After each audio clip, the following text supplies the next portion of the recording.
क्या बताएंगे, सब कुछ दिख रहा है, अभी खेत में कुछ भी नहीं है। अब क्या बताएंगे हमें, अभी तो फल के मगे पेट में रोटी भी नहीं है। बारिश ने तबाह कर दी किसानों की जिंदगी। बेमौसम बारिश ने किसानों को कर्ज में डुबोया।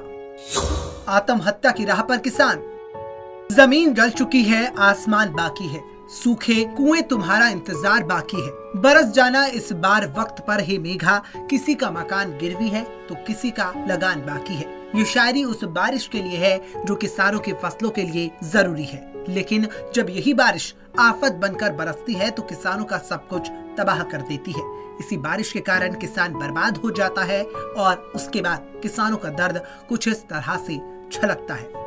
क्या बोलेंगे, क्या बताएंगे, सब कुछ दिख रहा है, अभी खेत में कुछ भी नहीं है। अब क्या बताएंगे हमें, अभी तो फल के मगे पेट में रोटी भी नहीं है।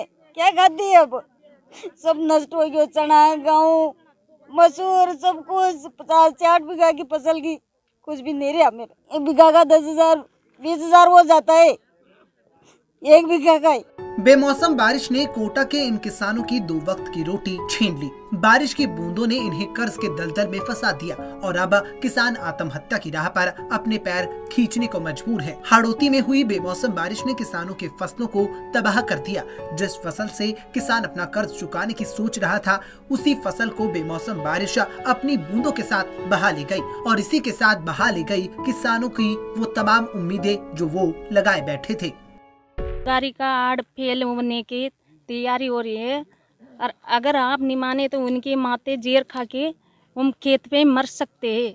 अगर वो मेरे 20,000 रुपये बीघे के कम से कम माइलेज दिलाए चाहिए। अगर नहीं दिलाएगा तो हम अभी 5 बजे तक तो मरने की संभावना हो रही है।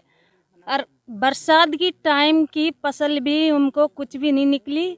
क्या बोरी बीघा की सोयाबीन निकली जिसमें मैं मेरा कर्जा क्या मेरे खाद बीज कुछ भी नहीं चुक पाया।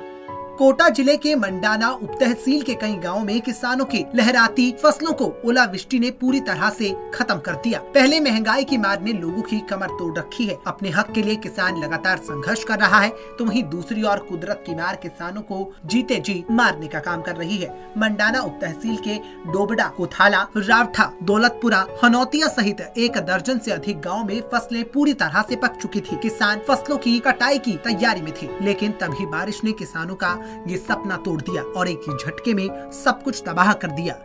नुकसान बहुत ज्यादा हो गया। किसानों के साथ दोहरी मार है।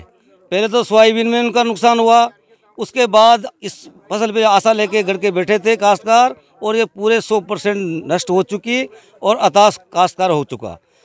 हमारे काश्तकार की ओर से राजस्थान सरकार से मांग है कि इनको उचित मुआवजा मिले, किसान क्रेडिट कार्ड माफ हो, लाइट के बिल माफ हो और इस तरह की सहायता मिलने के बाद ही काश्तकार कुछ राहत मिल सकती है, वरना काश्तकार आत्महत्या करने पे मजबूर हो चुका है। अब इन किसानों के सामने कोई रास्ता नहीं है। सरकार से मदद के अलावा ना तो ये कुछ सोच सकते हैं और ना ही कुछ कर सकते हैं। अगर ऐसे वक्त में सरकार की ओर से इन्हें कोई रियायत नहीं मिलती तो किसान आत्महत्या की तैयारी कर चुके हैं। किसानों का कहना है कि अगर उन्हें सरकार ने कोई मदद नहीं दी तो उनके पास आत्महत्या का अंतिम रास्ता होगा। बहरहाल देश में किसानों की फसलें इसी तरह से बेमौसम बारिश और कभी सूखे के कारण तबाह हो जाती हैं और अंत में किसान आत्महत्या कर अपनी जीवन लीला समाप्त कर लेता है। यहाँ भी किसानों के सामने कुछ इसी तरह की समस्या बनी हुई है। अब इंतजार है तो सरकार की ओर से मदद के हाथ का, जिसे किसान को कुछ राहत मिले और वो अपना कर्ज